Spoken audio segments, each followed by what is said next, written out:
pagi. Selamat pagi, Pak.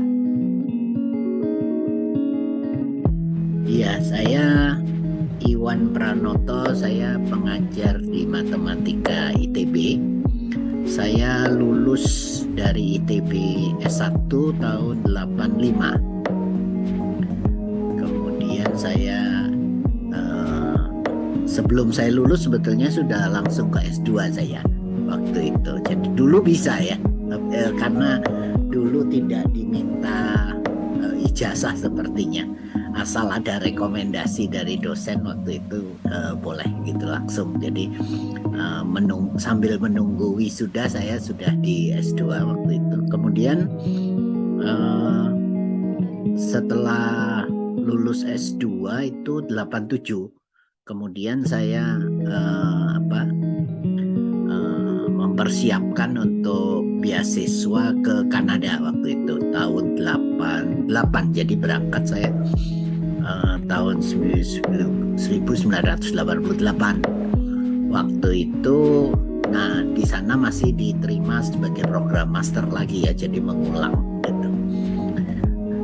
Tetapi sebetulnya setelah 1 tahun ditawari untuk langsung ke S3, tetapi saya lebih suka meneruskan dulu S2 gitu ya. Saya ingin menikmati belajar gitu. Kapan lagi ya, di situasinya menyenangkan gitu ya, fasilitasnya mencukupi, jadi kenapa cepat-cepat gitu ya. Jadi saya mengambil S2 lagi. Saya lulus 1 tahun tapi lulus. Kemudian saya melanjutkan ke S3. Jadi itu tahun 89 ya. 89 saya baru masuk ke S3 gitu. S3 lulus tahun 94. Lulus lagi saya tidak ikut wisuda ya, karena saya di Kanada, di Toronto. Karena sebelumnya saya diterima dapat beasiswa untuk postdoktor di Perancis. Jadi saya jadi nggak wisuda, saya langsung ke Perancis gitu. Jadi setelah 1 tahun 95 saya baru mengajar lagi di ITB waktu itu. Jadi untung juga rektor ITB waktu itu memberi izin ya, tidak langsung pulang ya. Itu sayang sekali kalau pulang waktu itu, mungkin sulit lagi ya. Jadi saya mulai lagi, jadi tahun 95 saya mengajar di ITB gitu.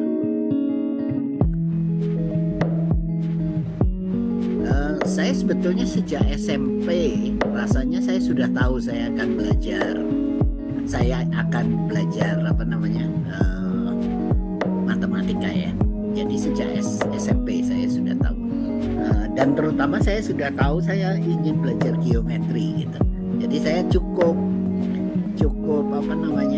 dini ya mengetahui saya ingin belajar apa.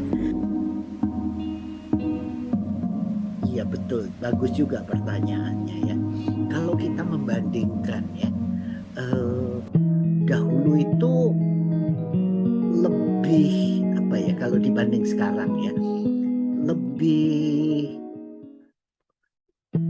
batasan antar dahulu namanya departemen ya, kita punya departemen gitu ya, batasan antar departemen, bahkan batasan antar fakultas itu lebih tidak setegas seperti sekarang gitu ya. Kegiatan banyak bersama gitu. Hari ini mungkin sedikit ya itu. Mungkin ada baiknya juga ya, ada spesialisasi gitu ya. Tetapi sangat berbeda gitu ya. Terutama juga hubungan antar dosen dan mahasiswa juga sekarang sangat berbeda gitu ya. Dari satu sisi sebetulnya dahulu itu bisa ya, dosen dengan mahasiswa itu bertemu malam hari gitu ya. Dulu nggak tahu sekarang boleh atau tidak ke kampus ya. Dulu bisa, tidak ada penerangan, kita pakai lilin ya, ngobrol dengan dosen gitu ya malam hari gitu ya, dan dosennya mau gitu ya, itu dosennya mau di bawah itu loh, reservoir itu loh, tahu ya, di belakang kan ada reservoir air ya, menara air itu di bawahnya itu gelap sekali. Nah, jadi ada mahasiswa yang bawa lilin dan kita duduk melingkar gitu ya, ngobrol ya tentang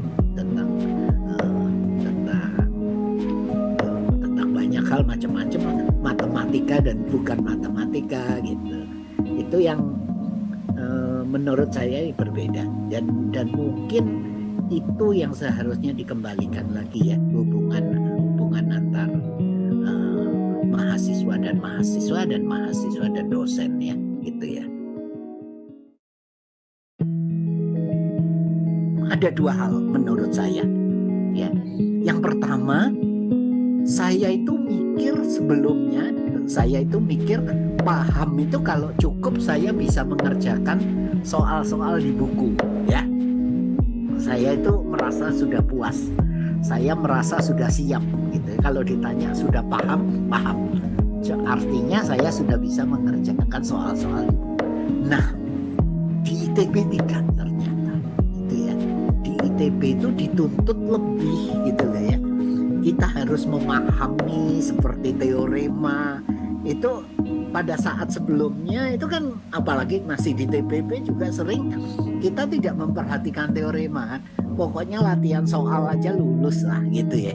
Tetapi sebetulnya tidak. Nah, kemudian baru ya, dan di tahun kedua, tahun ketiga dan selanjutnya nanti semakin menjadi-jadi ya. Kita di matematika semakin menjadi-jadi. Kita hanya belajar satu teorema, membacanya bisa berhari-hari gitu ya. Itu yang berbeda. Jadi tuntutan ya, ekspektasi itu berbeda di ITB. Itu yang mungkin bedanya ITB juga dengan perguruan tinggi lain. Kita punya ekspektasi yang sangat berbeda gitu ya. Sangat bahkan kalau kita sesama dosen juga kemungkinan kita tidak bisa menjelaskan gitu ya. Tapi ada ekspektasi yang sangat berbeda gitu. Yang kedua itu menurut saya budaya. Ya, budaya di ITB itu sangat penting dalam artian budaya belajarnya ya. Gitu ya. Itu yang penting. Nah, kemudian satu kunci lagi untuk sukses belajar, kita kemungkinan, saya terutama ya, pada saat masuk ke matematika itu sering belajar itu hanya membaca gitu ya, tapi tangannya diam. Nah, satu hal yang menurut saya penting itu kalau belajar matematika itu harus ada pensil dan kertas ya, selalu mencoret-coret. Tapi kita sering malas karena kita ingin menjadi seperti seorang yang membaca novel ya. Kita ingin membaca novel sambil tiduran gitu ya. Bisa ya, kalau membaca novel kan enak sambil tiduran gitu ya. Kita kalau nggak ngerti kita lewati, nanti ngertilah di akhir. Matematika tidak. Kita harus ngerti setiap kata itu, kita harus mengerti gitu ya. Terus kita tidak bisa nanti aja lah kita skip, nanti kita ngerti, nggak bisa ya. Jadi itu yang menurut saya kunci belajar matematika ya. Suksesnya harus rajin. Ada satu masa di mana kita itu, mungkin bukan saya saja, kita itu seperti senang sekali dengan matematika. Ya, kita itu begitu nggak sabar untuk masuk kelas. Pernah nggak Anda mengalami itu? Nggak sabar sampai kita ingin masuk kelas, ingin diskusi gitu ya.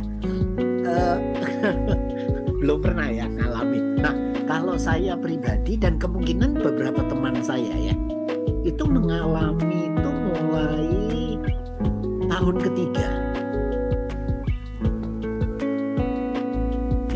pertama yang menyediakan beasiswa ya. yang tapi di luar itu sebetulnya saya diterima di beberapa perguruan tinggi sebetulnya. Ya, di Kanada, saya di Belanda juga ya. Tapi saya memilih University of Toronto karena ya yang paling besar gitu ya. Universitas yang kalau nggak salah universitas paling tua juga ya. Universitas paling tua dan universitas paling besar. Dan tahun ini ternyata dia masuk ranking 1 untuk yang menyediakan beasiswa paling banyak. Ya. Jadi universitas ini dan juga universitas ini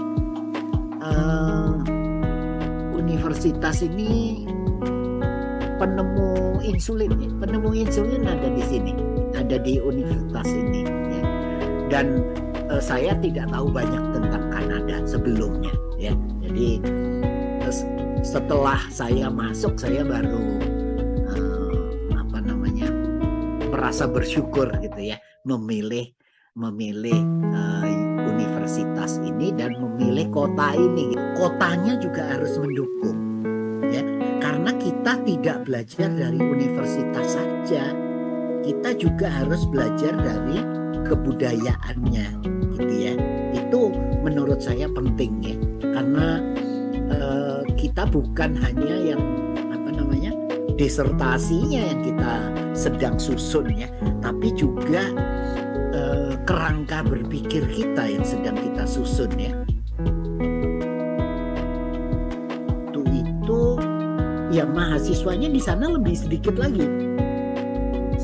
Angkatan saya kan di matematik itu 40 ya. Di Universitas Toronto lebih sedikit lagi. Kalau tidak salah hanya sekitar 7 orang kayaknya. Gitu ya. 7 orang yang betul-betul khusus belajar matematika ya. Hanya 7 orang di tahun 89-an ya. Itu segitu. Hanya 7 orang. Di Indonesia itu di ITB banyak. Sekarang sampai 80-an gitu ya. Tapi berapa orang sih yang betul-betul ingin belajar matematika?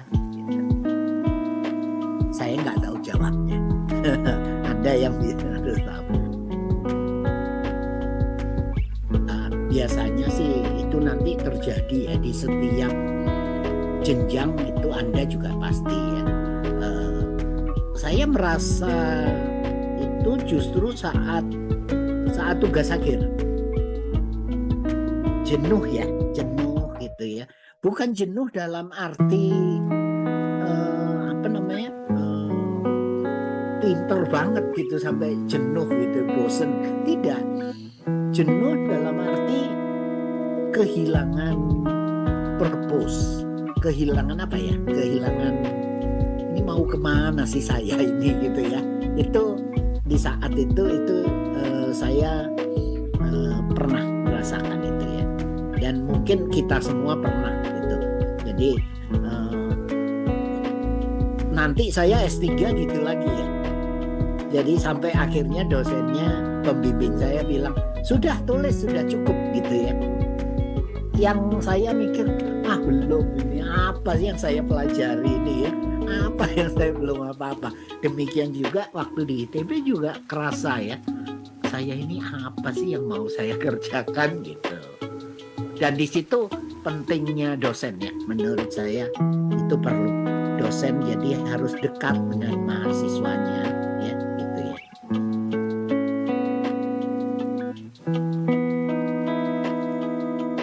Saya itu waktu memutuskan menjadi dosen itu kan artinya sudah S1 ya. Zaman itu jadi karena saya untuk S2 itu saya dapat beasiswa namanya apa ya, kira-kira saya lupa persisnya, namanya program doktor baru gitu ya. Jadi waktu itu untuk program untuk melahirkan banyak dokter gitu ya, dokter baru. Jadi pasca sarjana, dan saat itu ITB mulai pasca itu, kira-kira mulai itu. Jadi tadinya kan hanya S1 gitu ya. Jadi itu mulai ada S2 gitu.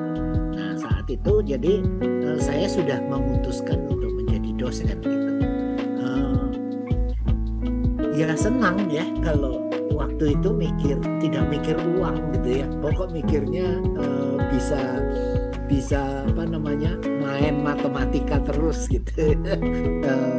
Itu zaman itu saya putuskan waktu itu jadi dosen gitu ya. Dan saat itu sebetulnya karir tidak sebanyak hari ini ya. Untuk menjadi lulusan matematika itu mau kerja di mana saat itu tidak banyak. Kebetulan kalau di Bandung dahulu ada IPTN ya, ada IPTN. Nah itu kecuali jadi dosen, jadi itu tempat banyak lulusan matematika yang bisa bekerja saat itu ya. Saat itu juga mereka butuh penulis program ya, program numerik itu. Jadi lulusan matematika saat itu cukup populer, laku itu ya, di dunia kerja juga laku sekali. Kemudian selain itu Jiwasraya ya, zaman itu sudah mulai ya, asuransi, walaupun mungkin tidak terkenal hari ini, zaman itu sudah gitu ya. Jadi kecuali jadi dosen gitu. Tetapi saya waktu itu kebetulan saya kenal gitu, saya juga tugas akhirnya dahulu di IPTN. Jadi tugas akhir, jadi kenal dengan, karena pembimbing saya S1 dahulu juga dosen dari teknik penerbangan. Jadi ya, saya pembimbingnya dua, pembimbingnya dari matematika satu, dari teknik penerbangan. Jadi saya lumayan punya jejaring dengan teman-teman di teknik dirgantara ya sekarang ya, gitu ya. Itu lumayan dengan anak-anak mesin ya, waktu itu sipil gitu. Itu jadi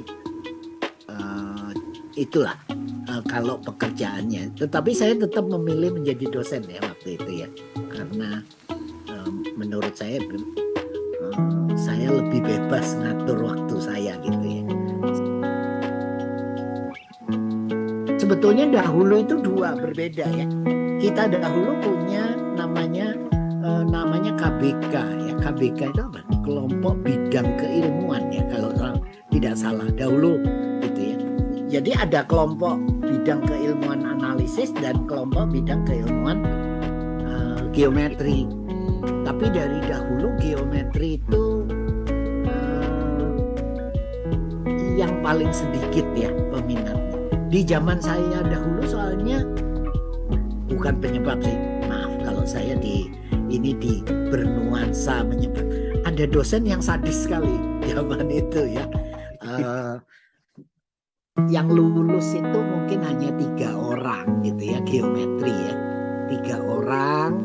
Bayangkan ya, dari sudah bertahun-tahun itu, jadi yang lulus cuma 3 orang, dan lulusnya itu C2 B1 gitu ya, yang lainnya itu kita bisa bayangkan, jadi sangat sedikit gitu. Nah tetapi kemudian bidang ini dan saya saat kuliah itu juga tidak begitu memperhatikan geometri ya. Analisis saya suka kalau analisis. Tetapi saat saya mengerjakan di S3 saya terutama ya, saya punya dosen-dosen yang jago-jago geometri gitu ya. Di University of Toronto itu geometrinya kuat sekali. Nah, jadi saya menjadi ingat lagi mencintai geometri itu gitu ya. Jadi menarik karena geometri itu kan ilmu yang paling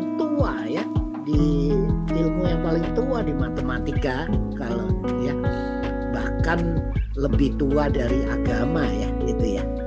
Kitab Euclides itu kan sebelum ada agama itu sudah ada kitab Euclides. Jadi orang sudah bicara membuktikan jumlah sudut segitiga 180 derajat itu udah ada.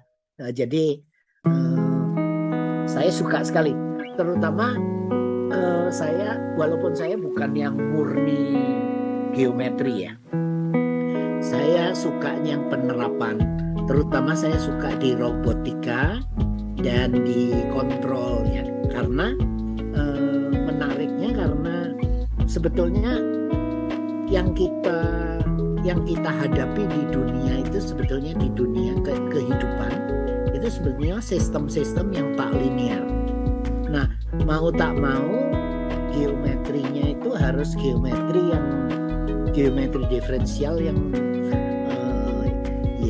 non linear gitu loh ya, yang tidak geometri yang Euclidean, tapi harus geometri yang non Euclidean. Nah, dari situ jadi saya menjadi minat geometrinya semakin banyak gitu ya. Dan hari ini kan banyak sekali ya drone juga akhirnya kan harus mengendalikannya harus menggunakan geometri gitu ya. Itu apalagi yang untuk pengendalian kapal tanpa awak gitu ya, kapal ikan gitu ya, itu semua kan menggunakan kontrol yang menggunakan geometri. Jadi itu saya jadi kembali lagi tertarik dalam geometri gitu. Baik Pak, terima kasih atas cerita Bapak tentang menyukai geometri.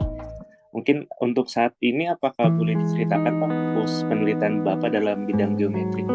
Ya, kecuali saya ada satu project itu tentang pengendalian drone ya, pesawat yang itu loh ya, pesawat tanpa awak ya. Itu yang namanya jenisnya HALE, High Altitude Long Endurance ya. Jadi jenis drone yang terbangnya tinggi sekali dan jaraknya jauh ya. Jadi diterbangkan dalam waktu yang lama sekali. Nah, saya mempelajari itu, khususnya yang terakhir itu saya sedang mempelajari bagaimana strateginya untuk drone itu menuju suatu lokasi gitu ya, punya misi menuju ke lokasi, tapi lokasinya itu berbentuk lingkaran misalnya ya. Jadi bukan sebuah titik tapi sebuah himpunan gitu ya, lingkaran gitu. Itu atau misalnya kalau ada konvoi ya, konvoi bagaimana mengendalikan drone untuk mengawasinya gitu ya, jadi itu yang dikerjakan. Nah, kelihatannya cukup dari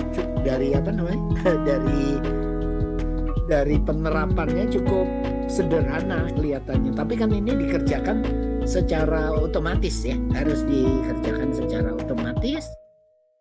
Nah, masalahnya ternyata itu bertabrakan kepentingan gitu ya. Kita ingin mengendalikan itu dapat diamati gitu ya, terobservasi, tetapi pada saat yang sama harus menggunakan bahan bakar sedikit mungkin. Nah, itu ternyata dalam matematikanya nanti konflik, bertentangan gitu. Nah, bagaimana strateginya itu yang saya sedang kerjakan. Itu kalau di terapannya. Di yang bidang lain yang saya juga dengan itu ya, ada satu mahasiswa yang mengerjakan, dan saya dengan Pak Rizal yang sedang tertarik itu ingin mengembalikan lagi kalkulus itu seperti ke eranya Einstein Jadi kalau Einstein itu membuat turunan kan sebetulnya gampang ya.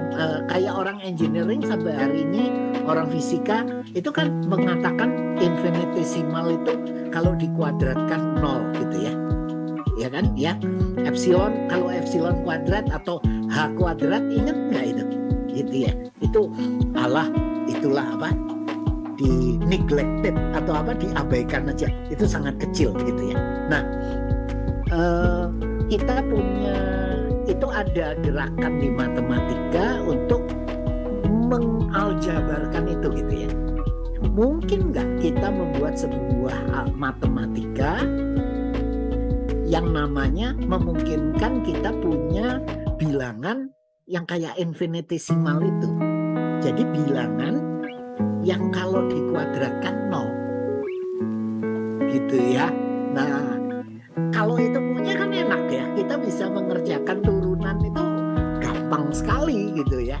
Nah, itu yang namanya synthetic differential geometry. Kita ingin mengaksiomatik yang kayak gitu. Jadi orang-orang engineering, fisika itu punya kebiasaan seperti itu. Kita orang matematika ingin membuat formalnya gitu ya. Nah, itu yang masalahnya, tapi semakin menarik. Ternyata itu melanggar logika klasik. Karena masalahnya kita itu harus menanggalkan namanya law of excluded middle. Kalau kita di matematika kan sudah biasa ya, kejadian P atau tidak P, ya hanya itu gitu ya, ya atau tidak gitu, hanya itu saja. Nah, padahal itu kalau di logika yang namanya intuisionistik, para matematikawan yang anti yang tidak sejalan dengan Hilbert misalnya, Brouwer, itu justru menginginkan matematika yang sifatnya konstruktif. Artinya apa? Anda harus bisa mengkonstruksinya gitu ya. Nggak cukup mengatakan ada gitu, nggak cukup. Harus mengkonstruksi. Nah, akibatnya kita jenis geometri yang ini namanya synthetic differential geometry ini harus menanggalkan law of excluded middle. Akibatnya Anda tidak bisa menggunakan hukum bukti dengan karena hukum pakai kontradiksi itu kan sebetulnya kita menggunakan tidak P sama dengan P. Nah, di logika ini kita tidak boleh. Jadi menarik, sekarang kita seperti menemukan sebuah matematika, tapi alatnya tidak selengkap matematika lama. Tapi kita ingin mengerjakan ini gitu ya. Jadi karena hasilnya akan lebih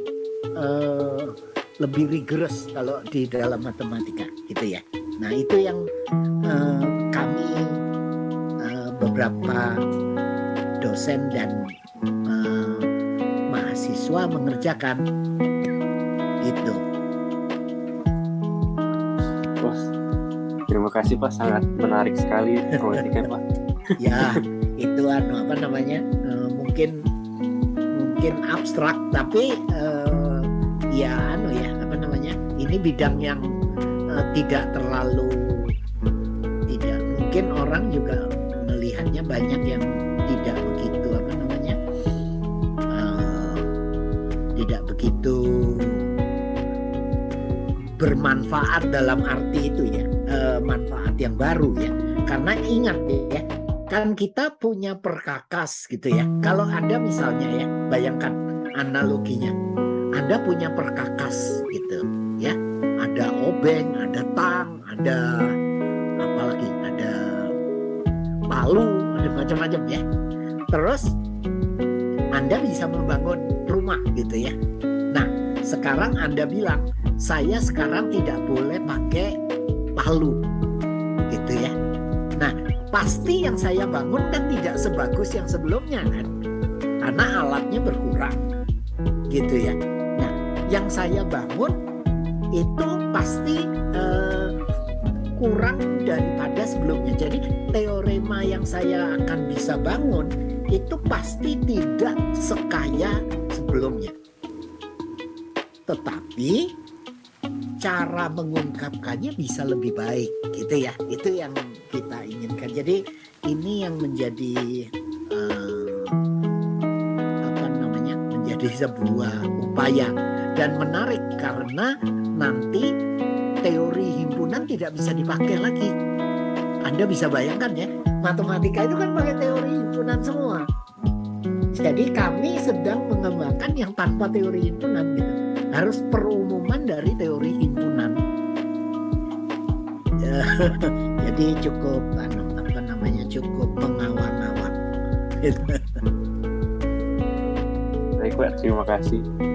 Mungkin tadi Bapak menceritakan saat menjadi mahasiswa itu titik terendahnya dalam menyusun tugas akhir gitu Pak. Iya. Untuk S1, S2, dan S3. Kalau boleh tahu untuk saat menjadi dosen itu titik terendah Bapak saat bagaimana ya? Mungkin sekarang titik terendah. Saya semakin merasa tidak secepat dahulu ya. Mengingatnya saya juga tidak sekuat dahulu. Menulis sekarang gitu loh ya. Dahulu itu rasanya dan kita males kan, kita mahasiswa matematik lagi ya. Ngerti lah itu, nggak usah saya tulis. Sampai di rumah lagi apa ya gitu.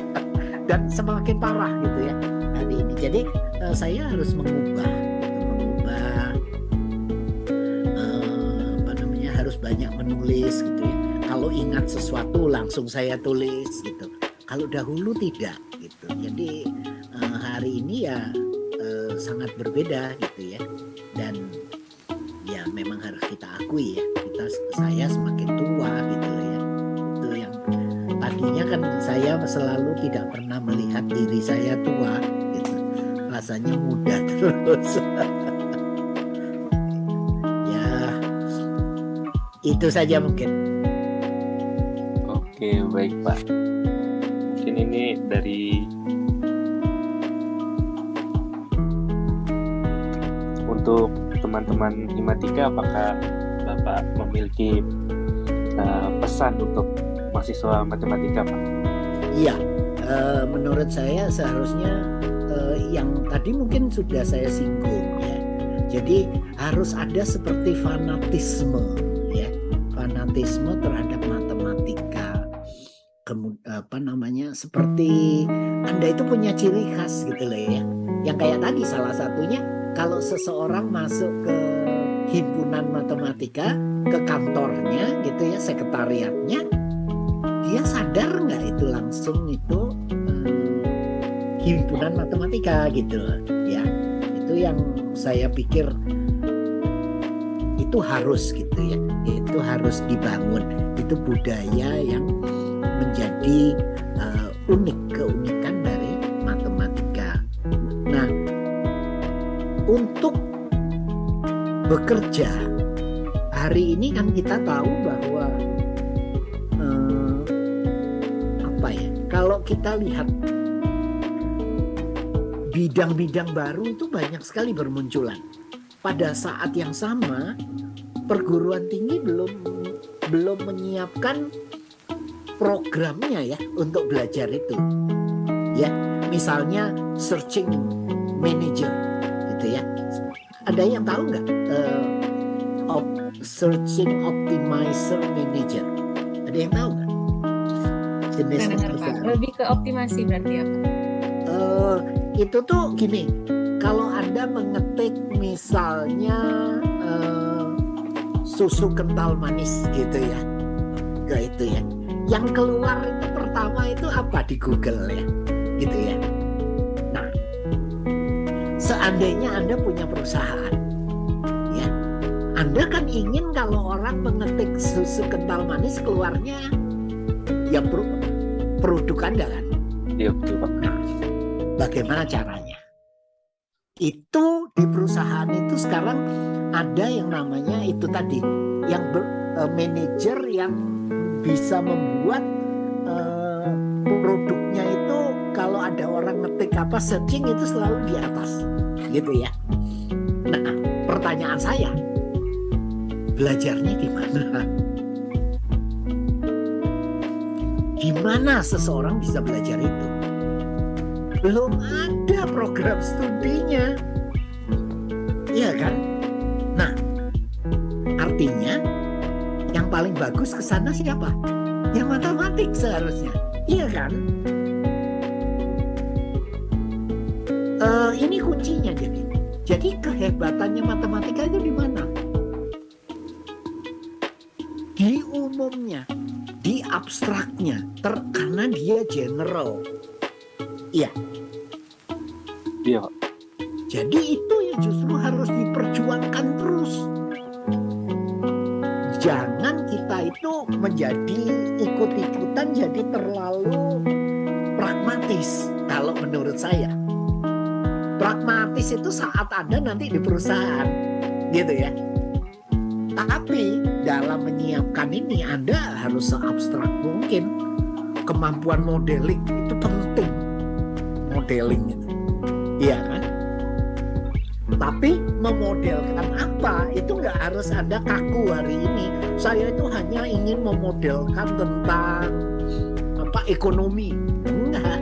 Tiba-tiba Anda nanti harus memodelkan tentang populasi, itu kan ya harus bisa. Jadi menurut saya itu penting.